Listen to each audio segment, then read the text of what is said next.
Muntik-muntikan ka lunukin. Muntik-muntikan ko siyang lunukin. Pero, naibawi ko. Ikaw ba, may mga bagay ka ba na kayang tanggapin? Dalawa lang ang choice mo. It's either lulunukin mo ba? O idudura mo? Naku, kapag ganyan, Ano? lunukin mo na lang. Lunukin na lang? Oo. Hello? Protina yun. Na-try mo na lunukin? Na-try ko. Hindi ko sinasadya, pero masarap naman pala. Talaga?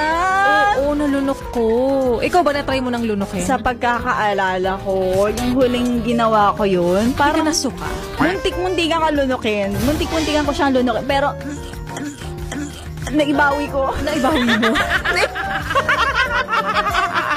Baka dadating yung panahon kaya ko na lunukin. Ayoko rin siyang idura pero gusto ko ipahid na lang siya. Yung mga yes friend natin ito pinag-uusapan namin ni Laika Barisa ay nakalunok ng bubble gum. Kayo naman. Diba nung bata tayo, syempre minsan kapag nguya ka ng nguya, hindi mo napapansin, natutunaw na pala siya ng mas lumiliit na siya, tapos nagkakahiwa-hiwalay na siya, tapos unti-unti mo na palang nalulunok. So, tumitigas pala talaga. Oo, tumitigas pala talaga siya. Lalo na pag ininuman mo kagad ng tubig, tumitigas. Oo.